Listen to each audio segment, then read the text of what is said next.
ke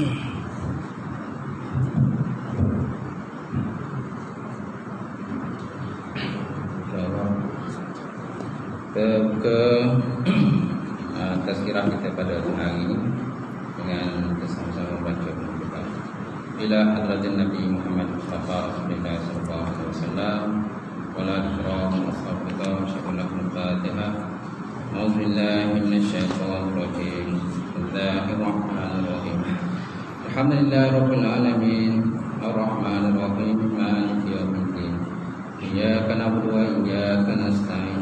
Siratal mustaqim siratal ladzina an'amta 'alaihim ghairil maghdubi 'alaihim waladdallin.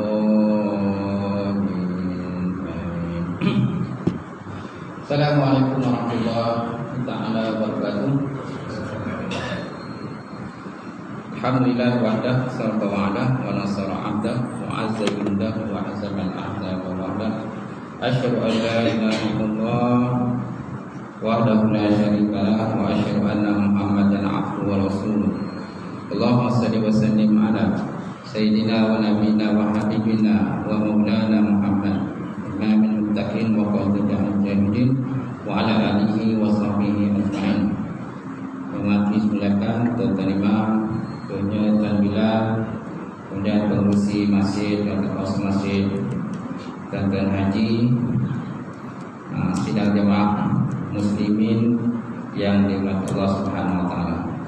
Alhamdulillah kita banyakkan puji dan syukur kepada Allah Subhanahu wa taala kerana dengan limpah benda rahmat kepada Allah taala kita dapat bersama menonton pada tengah hari ini. Jadi kita ambil sedikit masa kita lebih kurang dalam setengah jam lah insya-Allah untuk sesi tazkirah kita pada tengah hari ini insya-Allah. Allah Subhanahu wa taala menyebut dalam Al-Quran, "Wa may yuhajir fi sabilillah yajid fil ardi muragaman katsiran wasi'an. Wa man yakhruj min baitihi muhajiran ila Allah wa rasulih thumma yudrikul maut faqad waqa'a ajruhu Allah. Wa kana Allahu ghafurur rahim." Ayat dalam surah An-Nisa ayat 100 yang bermaksud wa may yuhajir fi sabilillah, barang siapa yang berhijrah kepada jalan Allah Subhanahu wa taala, maka sesungguhnya mereka mendapati bumi Allah taala yang luas. Kan luasnya. Wa may yakhruj min baitihi, dan barang siapa yang keluar daripada rumahnya, wa may yakhruj min baitihi summa yadrikul maut, kemudian dia mendapati dirinya wafat atau dimatikan oleh Allah Subhanahu wa taala, faqad waqa'a ajruhu, maka sungguh dia telah mendapat balasan pahala daripada Allah Subhanahu wa taala. Kana Allahu ghafurur rahim, dan semua taala itu Maha Ghafur, Pemurah, dan lagi Maha Pengampun, lagi Maha Penyayang. Ghafurur rahim, sallallahu alaihi wasallam. Tuan-tuan yang dihormati, jadi kita pada waktu ini kita dah masuk ke bulan Ramadan, bulan Muharram, dan kita dah masuk pada tahun 1445 Hijrah. Alhamdulillah, Allah Subhanahu wa taala masih lagi membanyakkan usia kita dapat kita menguruskan ibadah kepada Allah Subhanahu wa taala. Cuma kalau kita lihat apakah makna hijrah? Hijrah maknanya berpindah. Hijrah maknanya berpindah. Mufariqah ard ila ardi. Maknanya berpindah daripada satu tempat kepada satu tempat yang lain. Daripada satu keadaan kepada satu keadaan yang lain. Jadi ayat yang saya bacakan tadi, ayat dan surah An-Nisa itu ayat berkenaan dengan hijrah. Di mana kalau ikut sejarahnya,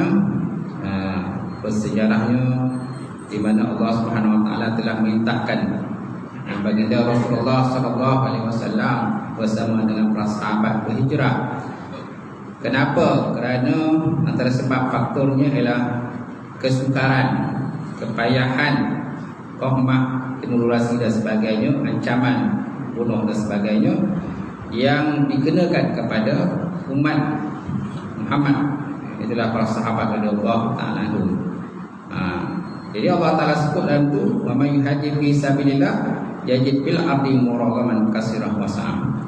Barang siapa yang berhijrah pada jalan Allah Ta'ala, dia dapati bumi Allah Ta'ala ini luas, lagi lapang. Dan barang siapa yang keluar pada rumahnya keadaan berhijrah kepada Allah Ta'ala dan Rasul, kemudian dia dapati tiba-tiba Allah Ta'ala wafatkan dia, maka sungguh dia telah mendapat pahala yang dari Allah Subhanahu wa Ta'ala tentang.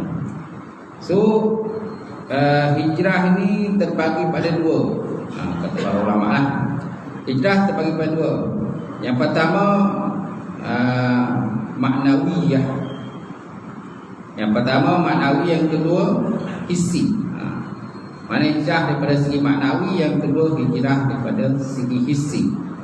Baik, macam mana katakan hijrah maknawi dan bagaimana dikatakan hijrah secara hissi? Baik, yang dikatakan hijrah secara maknawi iaitulah hijrah daripada kufur kepada Islam. Hijrah pada kufur kepada Islam, itu dikatakan hijrah maknawi. Ada juga ulama katakan hijrah daripada bid'ah pada sunnah, meninggalkan perkara bid'ah yang kita lakukan sebelum ini, kembali kepada sunnah Rasulullah SAW. Ataupun bagi orang yang non-Muslim, sebelum ini menyembah patung berhala, maka akhirnya Allah Ta'ala beritahu hidayah pada dia, maka dia masuk Islam. Maka dikatakan hijrah minal kufar ila Islam. Kemudian yang ketiga, hijrah minasyirki ila tauhidillah. Mana hijrah daripada syirik kepada Allah Ta'ala kepada mentauhidkan Allah Subhanahu wa Ta'ala.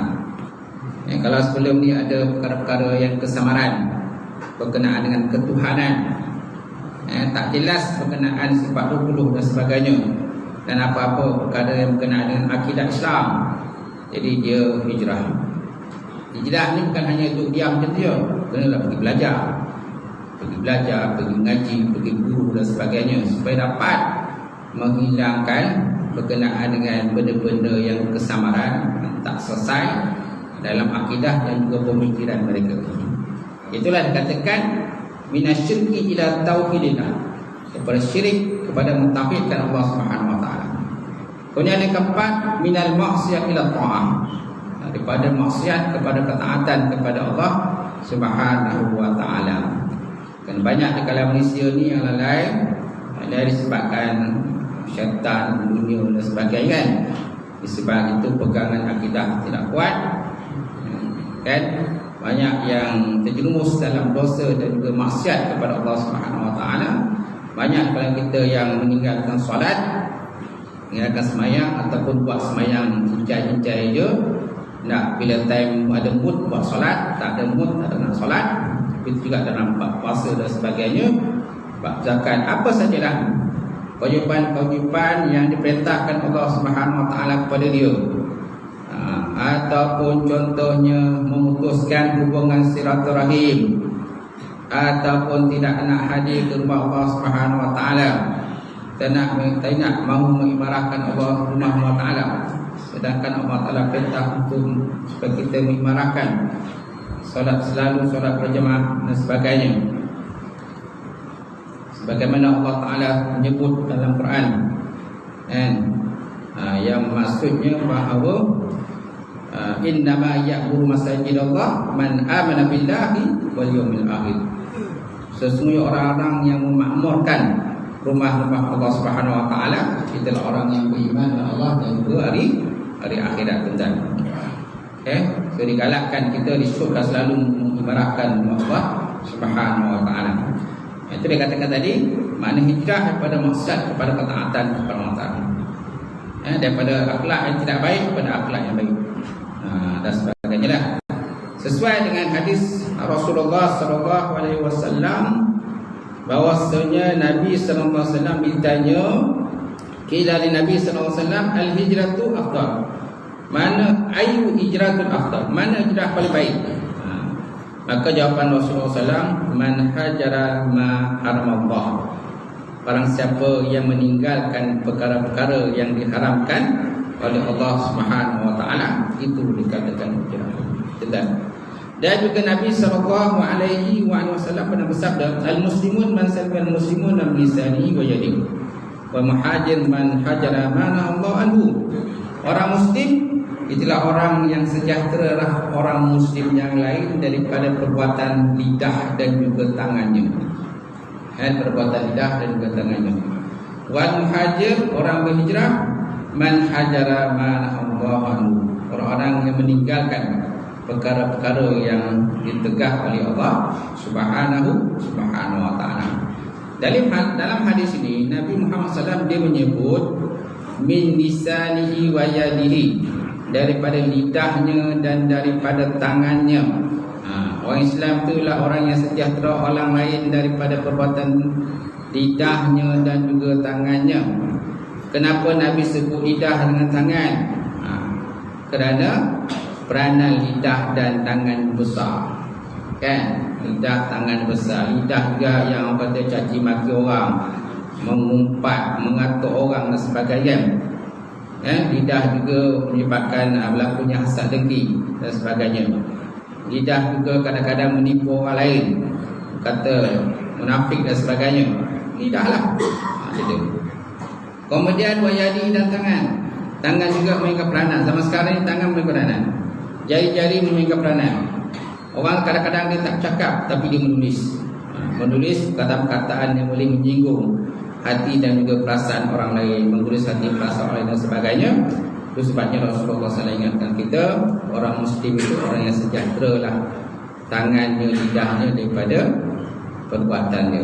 Sedangkan orang berhijrah itu orang-orang yang meninggalkan apa yang ditegah dilarang oleh Allah Subhanahu wa ta'ala. Kemudian hijrah secara hissi. Hijrah secara hissi, hijrah kepada hijrahnya Nabi SAW daripada Mekah ke Madinah.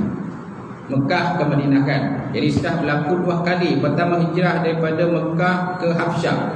Yang kedua hijrah daripada Mekah ke Madinah. Kemudian yang kedua hijrah daripada negeri kufar kepada negeri Islam. Hijrah daripada negeri kafir kepada negeri Islam pun termasuk hijrah. Kemudian yang ketiga hijrah daripada bumi yang jahat kepada bumi yang baik. Hijrah ardil su' ila ardil salah. Hijrah pada bumi yang jahat, bumi yang buruk, kan, mana akhlak orang situ tak eloklah, kan, banyaknya kerosakan yang berlaku di bumi itu. Maka kita berpindah kepada bumi yang baik, kan, ilal ardil salah, kan. Kemudian yang keempat hijrah ke negeri Syam pada akhir zaman, ketika zahirnya fitnah nanti yang berlaku. Kerana pada akhir zaman ini banyak fitnah-fitnah yang berlaku. Dan zaman sekarang pun kita nampaklah banyak fitnah-fitnah yang berlaku, terutama sekali pada orang Islam dan sebagainya. Baik. Kemudian hukum hijrah ini, hijrah maknawi adalah wajib ala kulli ahadin. Hijrah maknawi sekat tadi, yang pertama tadi, hijrah itu adalah wajib ala kulli muslimin. Disebut sini.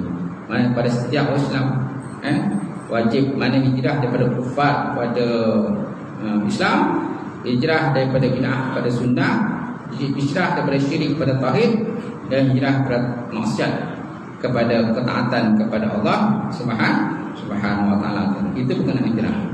Kemudian yang kedua berkenaan dengan Muharram. Kita sekarang berada di dalam bulan Muharram, kan?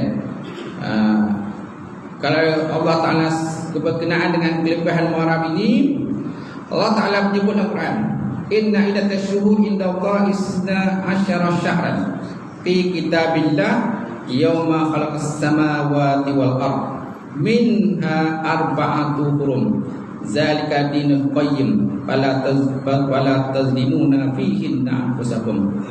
Ayat dan surah At-Taubah kan. Yang bermaksud sesungguhnya bilangan-bilangan bulan di sisi Allah Subhanahu wa ta'ala itu dia ada 12 bulan. Sesungguhnya bilangan bulan sementara ada 12 bulan. Iaitulah mulai daripada Muharram, Safar, dan lepas tu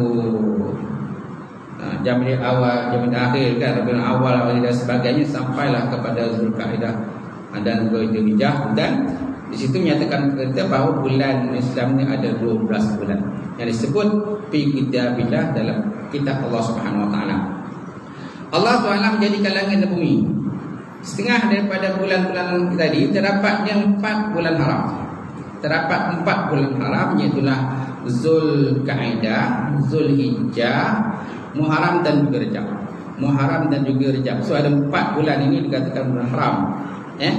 Zalika dinul qayyim, demikianlah itu agama yang kuat dan teguh. Fala tazlimu fihinna anfusakum, oleh itu janganlah kamu melakukan kezalim fihinna di dalamnya akan jadi kamu. So jangan kita buat perkara-perkara yang tidak elok lah. Kalau ikutkan orang kata kenapa dikatakan bulan haram ini, kerana apa? Diharamkan peperangan di dalam bulan haram itu. Itu sebabnya ditegah daripada kita buat benda-benda yang tidak baik, tidak elok lah pada bulan yang mulia ini, antaranya ialah bulan haram. Baik, kemudian para ulama membahaskan di antara bulan yang 4 tadi, mana yang terlebih mulia, mana yang terlebih mulia dari 4 bulan tadi, iaitu di antara bulan Zulkaidah, bulan Zulhijjah, bulan Muharram dan juga bulan Rejab ini. So mana satu bulan yang terlebih mulia di antaranya, dia kata. Jadi para ulama menyatakan bahawa kalau ada kini waqat ikhtilaf ulama, sungguh telah ikhtilaf ulama pada menyatakan mana bulan yang lebih mulia berkenaan dalam bulan yang diharamkan tadilah. Jadi kata ulama, asbab ulama dia kata bulan haram. Bulan haram adalah bulan yang termulia di kalangan bulan-bulan tadilah. Macam tu. Kemudian apakah ada kepentingan bulan haram ini? Yang pertama, tahrimul qital fi, haram peperangan di dalamnya. Haramkan peperangan. Pamin ahkami syari syahrillah muharram tahrimu ibtida'al qital fi. Setengah daripada hukum pada bulan Allah Ta'ala, itulah bulan Muharram ini, iaitu diharamkan memulakan peperangan gitu. Diharamkan memulakan peperangan padanya. Kemudian telah berkatalah Ibnu Katsir, qad ikhtalafa ulama fi tahrimi ibtida' qital. Sungguh telah bersalahanlah ulama pada mengharamkan pemulaan peperangan pada bulan haram. Adakah memulakan peperangan itu telah dimansuhkan ataupun belum dimansuhkan? Ini ada perbahasan lah kerana para ulama berkenaan dengan pengharaman ibtida'ul qital. Dia kata qad ikhtalafa ulama fi tahrimi ibtida'ul qital fi syahril haram.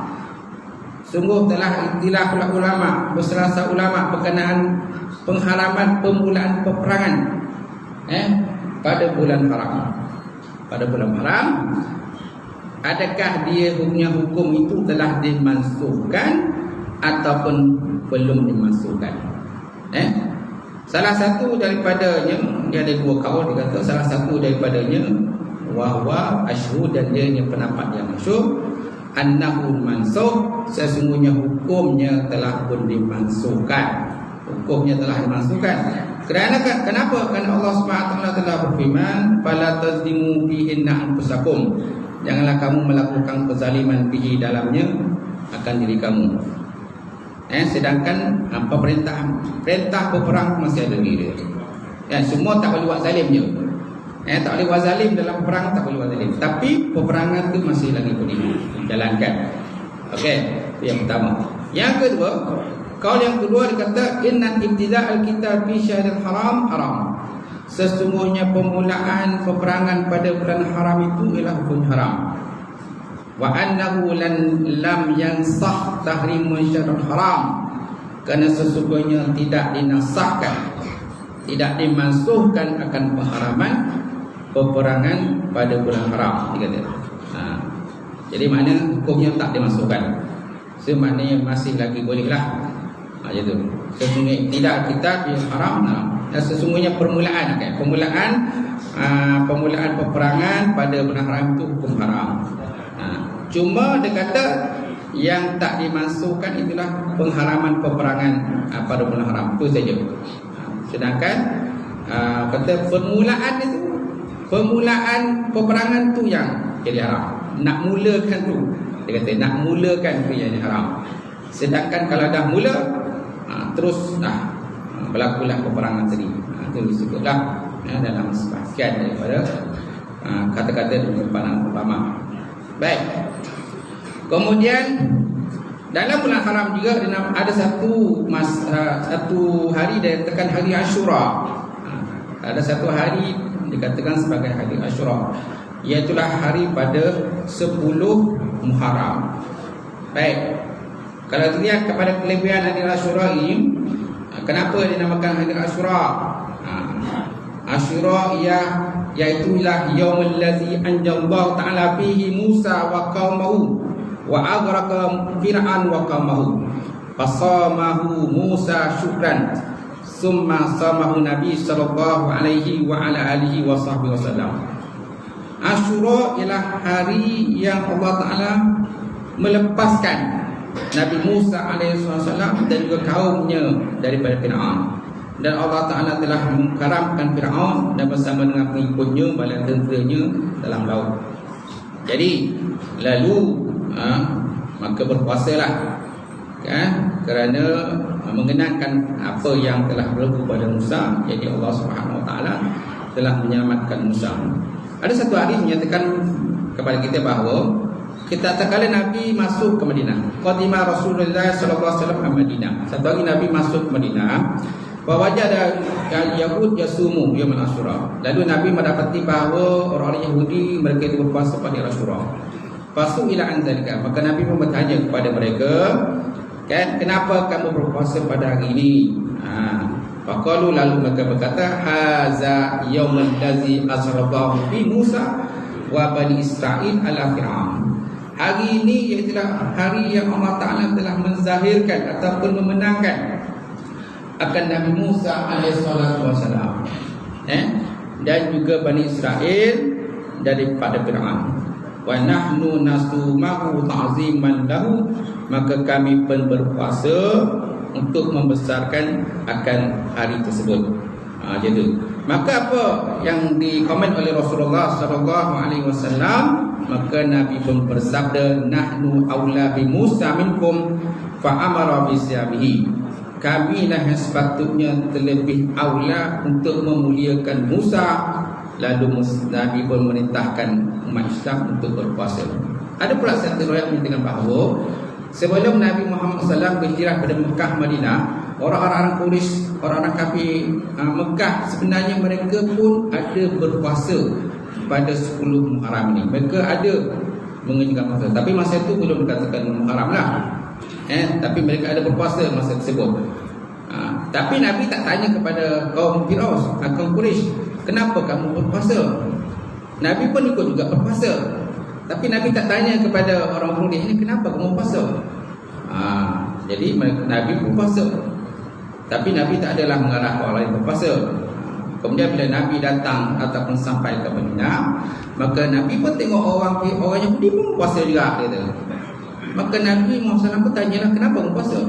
Disebabkan oleh peristiwa Musa tadi. Maka akhirnya Nabi pun berkata, kalau macam tu kami lebih awal berpuasa, dan Nabi pun memerintahkan pada para sahabat supaya berpuasa dan kemudian apabila perintah untuk berpuasa bulan Ramadan tiba, datang, mana orang Islam kena berpuasa pada tahun kedua Hijrah, kan perintah orang Islam berpuasa selama sebulan Ramadan itu. Lalu Nabi Muhammad SAW pun meninggalkan daripada berpuasa pada hari Ashura. Nabi tinggalkan. Sebab apa? Sudah ada perintah berpuasa untuk bulan Ramadan. Lalu Nabi Muhammad SAW pun bersabda, man sya'a shamahu wa man sya'a aftara. Siapa yang berkehendak dia boleh puasa, siapa tak nak puasa pun tak masalah, kata Rasulullah SAW. Wa fi riwayatin nasabih satu riwayat Al-Bukhari, qala Rasulullah SAW, man sya'a falyasum wa man sya'a aftara. Siapa yang nak puasa boleh puasa. Nak puasa boleh puasa. Wa man sya'a aftara. Siapa yang tak nak puasa pun tak jadi masalah pada orang yang tidak mau berpuasa dan gitu. Itulah antara sebab ataupun faktor datangnya antara kisah yang berlaku berkenaan dengan hari ataupun hari Muharram. Cuma digalakkan ya. Cuma dia kata digalakkan. Ada satu riwayat yang menyatakan bahawa Nabi ada berkeinginan untuk berpuasa pada 9 daripada bulan Muharram. Nabi ada nak bercadang untuk berpuasa pada 9 Muharram. Tetapi disebabkan oleh Nabi dah wafat, umur ada ajal dah sampai kepada Rasulullah sallallahu alaihi wasallam, maka akhirnya Nabi tidak jadi berpuasa lah. Jadi tak ada berpuasa lah pada 9. Nabi pernah kata, dia kata la in baqitu aw la in ishtu ila qabilin la asumanna tasih. La in baqitu aw la in ashtu ila qabilin la asumanna tasih. Kalau seandainya aku masih kekal dan seandainya aku masih hidup ila qabilin, sehingga pada hari yang akan datang ini, la asumanna tasih, nasi aku akan berpuasa pada 9 Muharram. Aku akan berpuasa pada 9 Muharram. Tapi disebabkan kalau ikut riwayat itu Nabi dah wafat, jadi Nabi tak jadilah berpuasa pada 9 Muharram. Cuma kalau sesiapa yang nak berpuasa pada 10 Muharram, digalakkan berpuasa pada 9 Muharram itu. Sebab apa? Kerana nak mukhalafah dengan orang Yahudi. Kerana nak bersalahan dengan orang Yahudi. Kerana orang Yahudi dia berpuasa pada 10 Muharram saja. So jadi kita kena mukhalafah dengan Yahudi.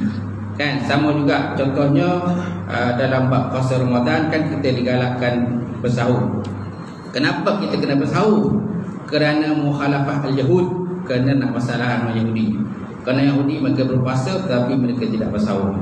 Jadi kita orang Islam ni kita berpuasa dan kita kena bersahur kerana sahur itu ada keberkatan. Okay? Kemudian dalam bab berpuasa Muharram juga dia kata kalau siapa nak berpuasa pada 10 Muharram boleh berpuasa, tetapi digalakkan berpuasa pada 9 Muharram. Itu juga kalau kita contohnya berpuasa pada hari Jumaat.